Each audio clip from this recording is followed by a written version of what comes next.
네이버에서 AP투자연구소를 검색하시고 홈페이지로 들어오세요. 김영재 소장이 매일매일 실시간으로 추천 종목과 시황 분석을 진행하며 장 마감 후 결산 내역도 투명하게 공개하고 있습니다. 주식이 어렵고 종목 찾기가 힘든 분들을 위해 무료로 진행하고 있습니다. 반갑습니다. 여러분과 함께 SNS텍을 리뷰해볼 AP투자연구소의 전략팀장 이석현입니다. 현재 시간은 2021년 5월 26일 오후 4시 22분이고요. 종목 코드는 101490 되겠습니다.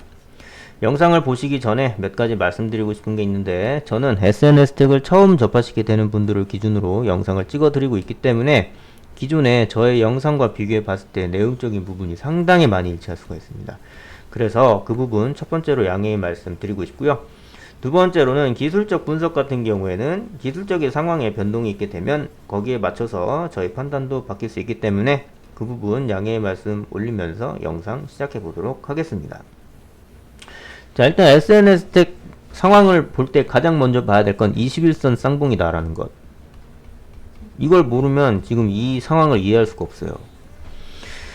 요 21선 쌍봉 그리면서 이제 위로 이게 쌍봉 두 개 그린 다음에 이제 밑으로 꼬꾸라져 내리는 그림 그리고 있는데, 일단은 이 21선 쌍봉이라는 게 하방 압력을 연출하는 그런 패턴 중에 가장 센 패턴 중에 하나예요. 그걸 걸려버린 거예요, SNS텍이. 네. 그렇게 보시면 될 것 같고, 일단 3월 10일자로 그 21선 쌍봉에 의한 하방 압력은 어느 정도 일정 부분 해소가 됐다, 끝났다 라고 볼 수도 있는데, 그렇다고 해서 하방 압력 자체가 끝난 것이냐, 그건 아니다 라고 이제 볼 수 있겠습니다. 왜냐면 하방 압력은 그냥 팔고 싶을 때 생기면은 그게 하방 압력이잖아요. 네. 지금 이 상황에서도 많이 올라왔는데 팔면은 털리는 거고, 이제 그런 거기 때문에 끝났다라고 볼 수는 없고, 그리고 또 이제 반대로 지금 여기 빨간 선 제가 두 개 그려 드렸는데, 요 선 사이, 이 지지선이고 저항선인데, 요 사이로 이제 이런 식으로 역배열로 이제 떨어지고 있단 말이에요. 하방 곡선 그리면서. 그러다가 지금 이제 어느 정도 좀 지지받고 있는데,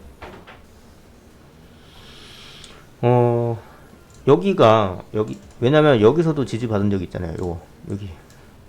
여기서도 마찬가지로 지지받고 있고, 만약에 뚫고 내려가면은 25,500원 선까지도 빠질 가능성이 존재한다라고 저는 말씀드리고 싶어요. 지금 상황은 하방 압력이 굉장히 강한 그런 상황이기 때문에 좀 굉장히 보수적으로 접근할 필요가 있다라고 말씀드리고 싶고, 주가 상황 보면은 이런 식으로 이제 갔다가 이제 마무리되는 상황이었는데, 별다른 이제 추가적인 그 상황 없이 이런 식으로 살짝 이제 대칭 삼각형으로 될 법한 그런 모습으로도 좀 마무리되고 있긴 한데, 거래량 자체가 너무 작아요. 그렇기 때문에 이거는 수렴이라고 볼 수는 없고 그냥 이제 파동이라고 보면은 될 것 같습니다. 네. 그렇게 보면 될 것 같고, 하지만 지금 당장에 어떤 SNS텍 주가 상황에 하방 압력 받고 있고 막 그렇게 하지만 가치 투자적인 입장에서 봤을 때는 굉장히 매수 포인트가 많은 회사입니다. 네. SNS텍은 블랭크 마스크 전문 제조 업체예요. 지금 보고 계신 게 이제 블랭크 마스크인데, 요게 이제 디스플레이용이 있고 반도체용이 있는데, 요 국내에서 유일하게 두 개, 요 디스플레이용, 반도체용 블랭크 마스크 제조업체예요. 원래 이 블랭크 마스크는 일본의 전유물이었습니다. 호야와 올코드에서 전량 수입에 의존을 했었는데, 블랭크 마스크가 2002년도에 소재 국산화를 통해서 이걸 만드는 거예요. 엄청난 거죠. 이미 소재 국산화는 2002년부터 이루어지고 있었다라고 이제 얘기해 볼 수 있는 것이고, 근데 만들긴 했는데, 만들어서 이제 납품을 하긴 했는데 그렇게 가시적으로 되진 않았어요. 왜냐면 일본 제품도 너무 좋고, 그때 당시만 하더라도 일본하고 우리하고 사이 좋고, 물론 과거가 좀 얽혀있긴 하지만 정치하고 산업은 좀 별개로 분리돼서 하는 그런 경험이 있어서, 왜냐면은 서로 윈윈이거든요. 일본 입장에서도 소재를 팔아먹어야지 매출이 오를 거 아닙니까? 그리고 또 반도체 1위는 우리나라고. 그렇기 때문에 이제 계속 이제 그런 공생관계가 됐는데, 이게 언제 깨졌냐? 18년도 위안부 강제징용 징용공 이제 일본 제철 8억 그 압류 그거 딱 대법 판결 나오면서 이제 박살 난 거예요. 일본 수출 규제를 딱 시작하게 되면서 이제 기업들이 블랭크 마스크는 아니지만 3대 전략 소재 에칭가스 그런 거 있잖아요.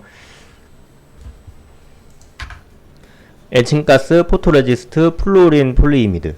요거 이제 딱 이거 걸어버렸는데, 근데 이거 세 개로만 끝낼 수 있는 게 아니고, 그런 전략 물자가 일본에 1123개가 있거든요.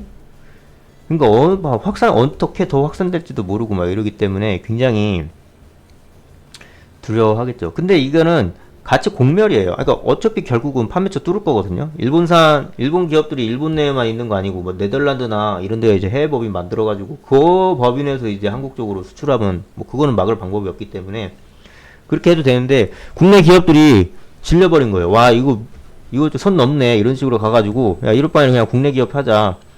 물론 이제 블랭크 마스크는 거기에 해당 안 되지만 블랭크 마스크도 될 수 있는 거예요. 그렇기 때문에 공정을 살짝 조금 멈춰서 피해를 보더라도 SNS 택에 맞게 이제 조율한 다음에 SNS 택으로부터 안정적으로 공급받자 이런 말이 나온 거예요. 예.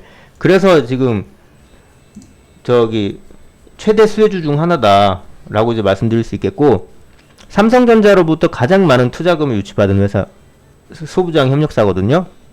659억 원을 투자 받습니다. 지분 투자 방식으로 8% 이제 가지고 확보하고 그리고 이제 파운드리 진출 최고 수혜주라고 볼 수 있는데 일본 수출 규제 최대 수혜주 파운드리 진출 최대 이거 소부장 중에 왜냐면 파운드리는 비메모리 반도체예요. 근데 우리가 주로 하던 건 이제 메모리 반도체란 말이에요. 근데 거기서도 블랭크 마스크가 이제 매출이 발생했고 거기다가 일본 수출 규제로 이제 SNS 택 쪽 주문 발주를 이제 많이 받다 보니까 이쪽으로 계속해서 쏠렸기 때문에 매출이 증가할 거예요. 근데 거기다 플러스 알파로 파운드리까지 하니까 매출 더 늘어나겠죠. 그렇기 때문에 SNS 택의 전망이 굉장히 밝다라고 저는 얘기하고 싶은 겁니다. 네. 그래서 굉장히 장기적으로 봤을 때는 되게 좋은 종목이다라고 얘기하고 싶어요. 네, 그렇게 말씀드리고 싶고 그리고 오늘 같은 시장에서도 뭔가 스스로 매매하기가 굉장히 좀 어렵거나 아니면 뭐 저희 소장님 실력 좀 궁금하다 보고 싶다 싶으신 분들은 저희 AP투자연구소 방문해 주셔서 무료 추천 종목 이게 누르신 다음에 여기 댓글로 실시간 리딩 해주시는 거 있어요. 그거 보시면은 도움이 될 것 같습니다. 그리고 시황 분석이나 예측 보고 싶으신 분들도 저희 사이트 방문해 주시면 될 것 같아요. 이상 영상 마치도록 하겠습니다. 감사합니다.